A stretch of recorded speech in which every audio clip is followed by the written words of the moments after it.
அரசியல் நாகரிகமே என்ன என்று தெரியாமல், அரசியல் எப்படி செய்யணும் என்று தெரியாமல் இன்றைக்கு தமிழ்நாட்டில் உட்கார்ந்து சோசியல் மீடியால மட்டுமே அரசியல் செய்யக்கூடியவர்கள் தான்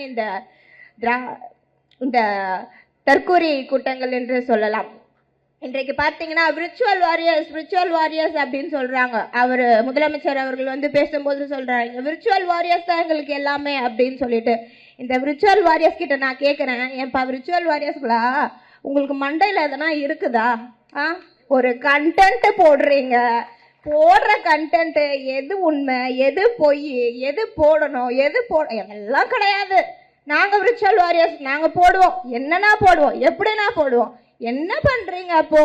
இந்த விர்ச்சுவல் வாரியர்ஸை வச்சு தமிழகத்துல இது ஒன்றும் திரையில வர படம் கிடையாது. 3 hour வந்து பார்த்துட்டு கை தட்டிட்டு வெளியில வந்து ரெவ்யூ பண்ணிட்டு படம் நல்லா இருந்தது, இவங்க நல்லா நடிச்சிருந்தாங்க, அவங்க நல்லா நடிச்சிருந்தாங்க. இது தமிழ்நாடு ஒவ்வொரு மக்களுடைய வாழ்வாதாரம், வாழ்க்கை, அதே போல இருக்கக்கூடிய முன்னேற்றங்கள். இதுல வந்து நீங்க விர்ச்சுவல் வாரியர்ஸ் சோசியல் மீடியால உட்காந்து என்ன பண்றீங்க?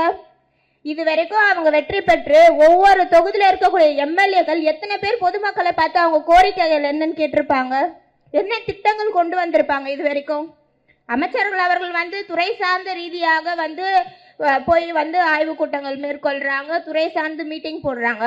அது தாண்டி நீங்க ஒரு கட்சி அமைப்பு சார்பா பொதுமக்களை எந்த இடத்துல பார்த்துருக்கீங்க? பொதுமக்கள் கிட்ட எந்த இடத்துல பேசியிருக்கீங்க? அவங்க கோரிக்கைகள் என்னன்னு கேட்டிருக்கீங்க? ஆட்சி அமைக்கிறதுக்கு முன்னாடி திமுக இந்த மாதிரி பண்ணிட்டாங்க, நாங்க அப்படி இருக்க மாட்டோம், நாங்க இந்த மாதிரி இருப்போம், நாங்க நேரடியா வந்து களத்தை பணியாற்றுவோம். எந்த இடத்துல நீங்க இது வரைக்கும் நீங்க களத்துல பணியாற்றி இந்த திட்டங்கள் வந்து ஒரு சின்ன ஒரு பம்பு சொல்லுங்க, எங்களுக்கு வந்து இந்த இடத்துல பொதுமக்கள் வந்து பம்பு கேட்டாங்க, நாங்க வந்து துறை சார்பா வந்து இந்த இடத்துல பொதுமக்களுக்கு பம்பு போட்டு கொடுத்தோம் அப்படின்னு. அதுவே இன்னும் எதுவே பண்ணல. ஒவ்வொரு துறையிலயும் ஒவ்வொரு அமைச்சர்கள் இருக்கிறாங்க. அந்த அமைச்சருக்கு பதிலாக வந்து யாரோ போயிட்டு வந்து கோட்லாம் போட்டுட்டு இன்ஸ்பெக்ஷன் பண்றாங்க. இது எந்த நாட்டுல நடக்கும்? எந்த நடைமுறையில நடக்கும்? இது வரைக்கும் திமுக கடந்த 5 ஆண்டு காலம் ஆட்சியில் இருந்தாங்க.